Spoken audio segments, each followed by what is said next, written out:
brought to you by Silver Pumps and Motors. Top quality और consistent performance के लिए सिर्फ सिल्वर पंप्स नाम याद रखना। స్పోర్ట్స్ సూపర్ ఎక్స్క్లూజివ్ న్యూస్ చూద్దాం. నమ్మితే చాలు నట్టేట ముంచడమే లక్ష్యంగా పెట్టుకున్న కొందరు వ్యక్తులు కంపెనీలు అమాయకులకు అడ్డంగా దోచుకొని మోసాలకు పాల్పడుతున్నారు. ఇలాంటి కంపెనీలు తెలుగు రాష్ట్రాల్లో రోజుకొకటి వెలుగులోకి వస్తూనే ఉన్నాయి. పలు కంపెనీలు చిట్ ఫండ్ ఏజెన్సీలు ప్రజలను మోసం చేసి కోట్లు కొల్లగొడుతున్నాయి. ఈ క్రమంలోనే విశాఖ స్నేహ మ్యాక్స్ అనే సంస్థ అధిక వడ్డీ ఆశ చూపి వందలాది మందిని మోసం చేయడం కలకలం రేపుతోంది. రిటైర్డ్ ఉద్యోగులే టార్గెట్ గా స్నేహ మ్యాక్స్ సంస్థ భారీగా డిపాజిట్లు సేకరించింది. అధిక వడ్డీతో పాటు 7 ఏళ్లలో రెట్టింపు నగదు ఇస్తామంటూ ఆఫర్ల మీద ఆఫర్లు ఇవ్వడంతో వందలాది మంది ఆశావహులు ఆ సంస్థలో పెట్టుబడులు పెట్టారు. అయితే మొదట్లో వడ్డీలు చెల్లించిన స్నేహ మ్యాక్స్ సంస్థ ఆ తర్వాత ఇవ్వడం మానేసింది. ఆపై విశాఖ సీతమ్మపేటలోని ఆ సంస్థ ఆఫీసును కూడా మూసేయడంతో మోసపోయామని భావించిన బాధితులు రోడ్డెక్కారు. అధిక వడ్డీ ఆశతో పెట్టుబడులు పెట్టి మోసపోయామంటూ లబోదిబోమంటున్నారు. బాధితుల్లో రిటైర్డ్ పోలీసులు ఉన్నతాధికారులు ఉండడం ఆశ్చర్యం కలిగిస్తోంది. విశాఖలోని మీతో పని చేసినందుకు చాలా సంతోషంగా ఉంది. మీరే బెస్ట్ బాస్. ఇప్పటి వరకు మేనేజర్ గా ఉన్నాను, ఇప్పుడు బాస్ అవుతాను. ఎలా బాస్ వాలా? బాస్ వాలా be the boss. Sneha max company office ముందు టెంట్ వేసుకుని ఆందోళన దిగారు బాధితులు. సుమారు 6.8 కోట్లు మోసపోయినట్టు 16 మంది ఫిర్యాదు చేయడంతో దువ్వాడ, ద్వారకా పోలీస్ స్టేషన్లో స్నేహ మ్యాక్స్ సంస్థపై చీటింగ్ కేసులు నమోదయ్యాయి. ఇదే అంశం సంబంధించి పూర్తి సమాచారాన్ని మా ప్రతినిధి కాజా అందిస్తారు. కాజా, ఇలాంటి వాళ్ళు ఉంటారు, జాగ్రత్త. అధిక వడ్డీలకు ఆశ చూపితే గల్లీ గల్లీకి ఇలాంటి మోసగాళ్ళు ఉంటారు, జాగ్రత్త అని ఎంత అలర్ట్ చేస్తున్నా కూడా అమాయకులు మోసపోతూనే ఉన్నారు. మరి ఈ స్నేహ మ్యాక్స్ సంస్థ ఏ విధంగా ఆశ చూపింది? ఇంతమంది బాధితులు ఉన్నారు, ఎంత రికవరీ చేశారు పోలీసులు ఇప్పటివరకు? పోలీసులు ఏమంటున్నారు?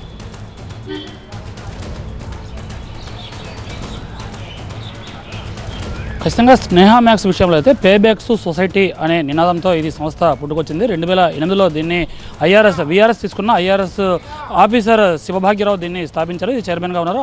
అతని భార్య స్వర్ణలతో పాటు మరికొంతమంది డైరెక్టర్గా ఉన్నారు. అయితే రిటైర్డ్ ఉద్యోగులు వాళ్ళలో కూడా ఎస్సీ ఎస్టీ ఉద్యోగులే టార్గెట్గా చేసుకొని దీంట్లో డిపాజిట్లు సేకరిస్తున్నారు, ఆకర్షించారు. అయితే తమ దగ్గర డిపాజిట్లు పెడితే దానికి అధిక వడ్డీ ఇవ్వడంతో పాటు 7 ఏళ్ల పాటు ఆ డిపాజిట్ను తమ దగ్గర ఉంచితే దానికి రెట్టింపు నగదు ఇస్తామని ఆశ చూపారు. దీంతో భారీ స్థాయిలో అంటే కేవలం విశాఖ నుంచే దాదాపుగా 200 మంది వరకు ఈ సభ్యులుగా దాంట్లో చేరారు. దీంతోపాటు దాదాపుగా 2000 మంది వరకు టోటల్గా ఈ బాధితులుగా ఉన్నట్టు చెప్తున్నారు. మొత్తం మీద విశాఖలోని ద్వారకా పోలీస్ స్టేషన్లో దాదాపుగా 16 మంది బాధితులు ఫిర్యాదు చేశారు. దాదాపుగా 6.3 కోట్ల రూపాయల తాము మోసపోయామని గుర్తించి అందులో ఫిర్యాదు చేస్తారు. దీంతోపాటు ద్వారకా పోలీస్ స్టేషన్లో కేసు నమోదైంది. దీంతోపాటు దువ్వాడ పోలీస్ స్టేషన్ లిమిట్స్లో కూడా మరికొంతమంది బాధితులు ఆశ్రయించారు. అక్కడ కూడా దాదాపుగా 7 సెక్షన్ల కింద కేసు కూడా నమోదైంది.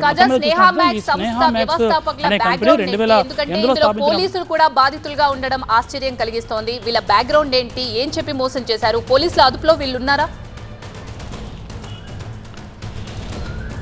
ఖచ్చితంగా బాధితులంతా కూడా రిటైర్డ్ ఉద్యోగులు ఉన్నారు. అందరూ కూడా పెన్షన్ డబ్బులు ఏవైతే వస్తాయో అవన్నీ కూడా దీంతోపాటు రిటైర్డ్ అయినప్పుడు ఏవైతే నగదు వస్తుందో వారికి అవన్నీ కూడా ఆ సంస్థలోనే పెట్టారు. అయితే ప్రధానంగా ఈ స్నేహ బ్యాంక్స్ని ఐఆర్ఎస్ ఉద్యోగి అతను విఆర్ఎస్ తీసుకుని శివభాగ్యరావు అతనే స్థాపించారు. 2008లో స్థాపించిన తర్వాత క్రమంగా అందులో డిపాజిట్దారులను పెంచుకుంటూ వచ్చారు. అయితే అధిక వడ్డీ ఆశ చూపడంతో భారీగా ముందుకు వచ్చారు డిపాజిట్దారులు. దీంతోపాటు పేబ్యాక్ టు సొసైటీ ఈ నినాదంతో దీంతోపాటు అంబేద్కర్ ఆశయాలకు అనుగుణంగా అందరూ సమాజానికి సేవ చేద్దాం అనే ముందుకు రావడంతో అందరూ కూడా భారీగా డిపాజిట్దారులు వచ్చారు. దాదాపుగా 166 మంది ఈ స్నేహ మ్యాక్స్ బాధిత డిపాజిట్దారుల సంఘం పేరుతో ఏర్పడి దాదాపుగా విశాఖలోనే దాదాపుగా 30 కోట్ల వరకు బాధితుల దగ్గర నుంచి మోసపోయినట్టు ప్రస్తుతానికి ఒక సంఘంగా ఏర్పడ్డారు. ఇంకా చాలా మంది బాధితులు ఉన్నట్టు చెప్తున్నారు. కాసేపటి క్రితమే సిపి ఈ విషయాన్ని ప్రస్తావించారు. 2 పోలీస్ స్టేషన్లో కేసు నమోదు చేస్తాం, దర్యాప్తు చేస్తున్నామని సిపి చెప్తున్నారు.